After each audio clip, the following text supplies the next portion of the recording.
Today we're going to do something really cool and fun. I'm going to teach you guys how to tie a fishing knot.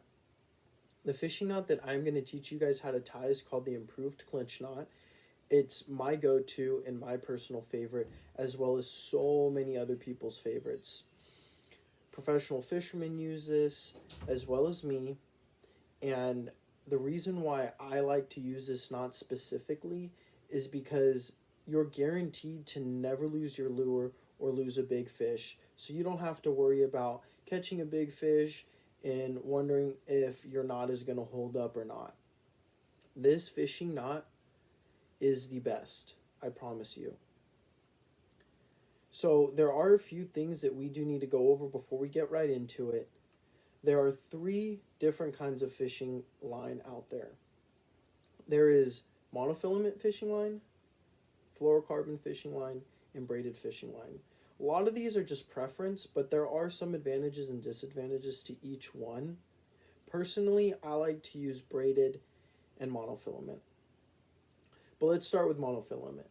Monofilament is a stretchier kind of fishing line. It's clear so fish cannot see it, but it's not the strongest. It does offer some give, which means that when you bird's nest your reel, which means your fishing line gets all knotted up, your fishing line creases over itself. So with monofilament, when it creases over itself, it'll bounce back and it won't kind of create a crease in your line, which can be a problem because it kind of means that your line is a little bit more damaged. So if you catch a real big fish, that line could snap a little bit more easy. So next we have fluorocarbon. Fluorocarbon is definitely a little bit more stronger than monofilament. It's also clear so fish cannot see it.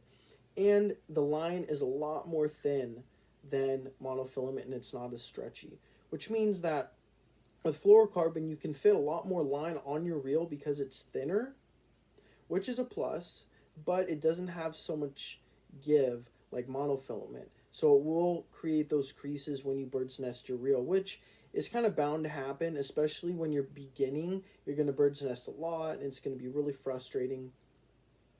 So usually for beginners, I would suggest going with a monofilament. Next, we have braided fishing line. Braided fishing line is by far the strongest out of the three, but it comes colored. It comes in either brown or green, and the fish can see it, which is not a good thing. So usually you have to tie about 10 feet of monofilament or fluorocarbon to your braided line. Now, your braided line also is very thin too, which means that you can fit a lot of braided line onto your reel, which is a plus. So now that we got all that out of the way and you guys kind of understand fishing line a bit more, we are going to get right into it and I'm going to show you guys how to tie the improved clinch knot. Alright guys, so let's go ahead and get started. You're going to need three things: a pair of scissors, your fishing line, in this case fluorocarbon fishing line, and your fishing hook. So the first thing you're going to want to do is you're going to want to give yourself enough fishing line to work with. That should be enough right there. The first step is to feed your fishing line through your fishing hook. So let's go ahead and do that.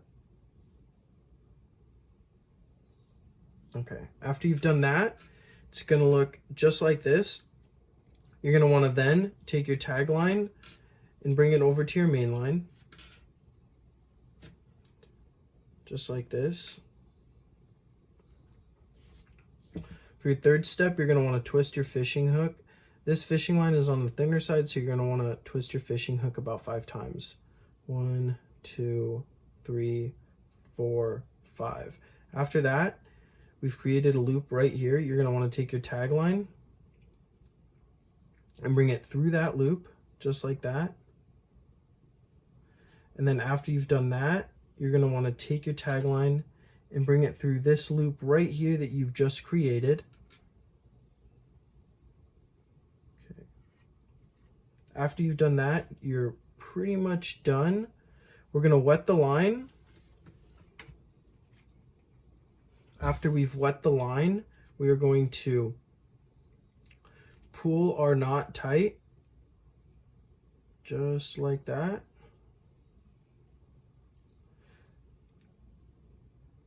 Wetting the line just makes the knot easier to slide down to the top of the hook and makes the knot tie a lot tighter. So as you can see, we have a lot of tag line left.